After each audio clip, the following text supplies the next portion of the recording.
Hey, I'm William. Today I'm drinking water out of a jug, and I hope this video finds you in a good reading groove. Today I'm going to go through the best books that I've read so far this year. I don't expect this list to change much, if at all, by the official end of the year. And my hope is that at least some of these titles will be new to you, that you try them out, and that you love them.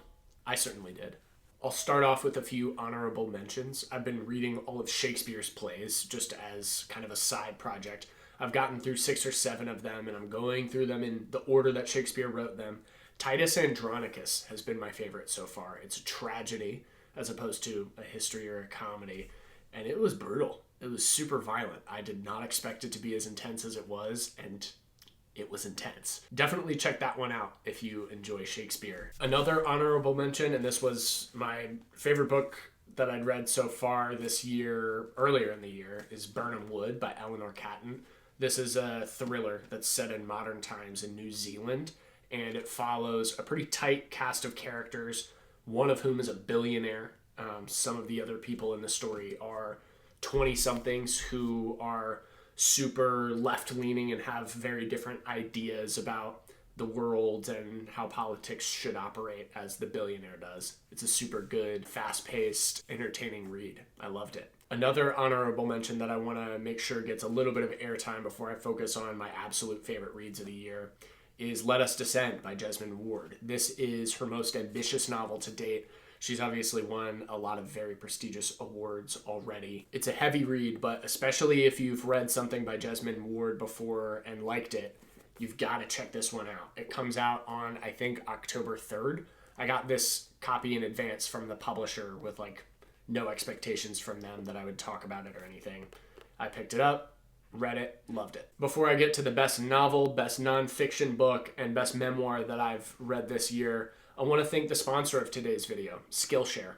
Skillshare has thousands of courses available to those who subscribe. The first 500 people to use my link will get access to one of Skillshare's best offers, 30 days free and 40% off your first year of Skillshare membership. I've been checking them out over the past couple of months and have really been drawn towards their UX and UI design courses, which I didn't expect that I would enjoy as much as I have. They've also got some great tutorials about different skills you need to have on YouTube. I've been perusing some of those courses as well. I prefer to chip away at the courses that I'm interested in on Skillshare and learn as much as I'm ready to learn when I'm ready to learn it. But there's a really wide range of courses offered on Skillshare. If I had first gotten this membership maybe 5 or 10 years ago, I would have been immediately drawn to their creative writing courses, of which there are many. There's also a really good course by Ali Abdal about YouTube, starting a YouTube channel and everything that you need to factor in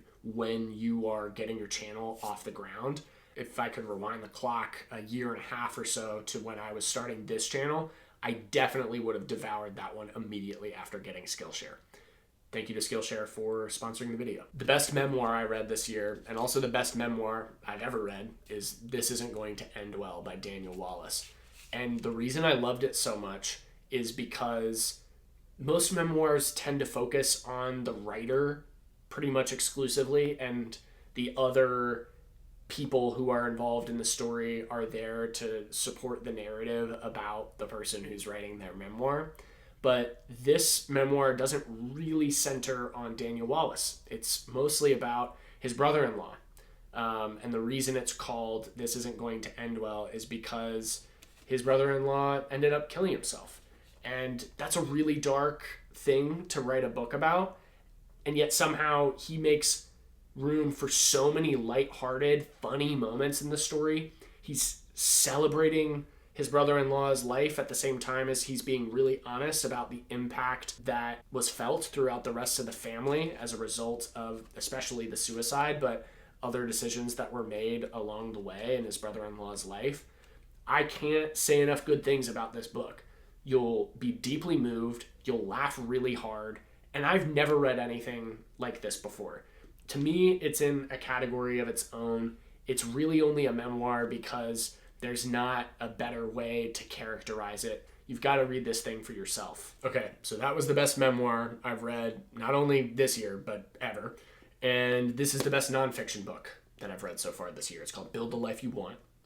And and it's about happiness, which I hadn't considered so deeply before. How I came across this book is I saw Arthur C. Brooks, who wrote most of this book. He co-authored it with Oprah Winfrey, but I saw him appear on a couple of podcasts, and I was very moved by the conversations he was having with Rich Roll and Tim Ferriss. I watched those two podcasts, when the episodes where he was featured as a guest, and had to read the book. It's only about 200 pages, but the amount of highly actionable content that's packed into those 200 pages is absolutely mind-blowing. This guy has been a professor at Harvard for a number of years and has really deeply studied the science behind happiness, which is directional. It's not a place that you arrive at. This is definitely not a self-help book. It's a better framework for you to use to look at happiness and unhappiness, and I can't recommend it any more highly. Arthur Brooks is a social scientist, but he has a lot of neuroscience in here as well. There are a few sections that are pretty short that are written by Oprah, and the rest is written by Arthur C. Brooks. The best novel I've read so far this year, and the best book overall, the one that I got the most out of, the most enjoyment from, and was left with the most to think about, it's The Goldfinch by Donna Tartt. I was intimidated by the length of this book. It's over 700 pages,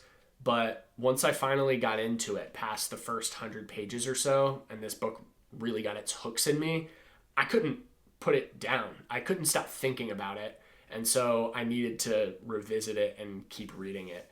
I read the bulk of this book in about a week, which is pretty insane. I would not recommend trying to read it in any less than a month. It'll probably take you at least a month to read. Donna Tartt is also famously the author of The Secret History, and the two are very different novels, but I enjoyed The Goldfinch a little bit more because I love her writing style so much, and having a longer book that's also a little bit more mature with older characters and some more mature subject matter throughout really did it for me. The gist of the plot is that a young guy named Theo loses his mother when a museum is bombed. They're both in the museum. And he ends up walking away with a very valuable painting called The Goldfinch. And so he's effectively an art thief, but he took that painting almost as like a way to latch on to some little piece of whatever was left of his mother. Donna Tartt gets compared to Charles Dickens quite a bit, and that is so apparent in this story.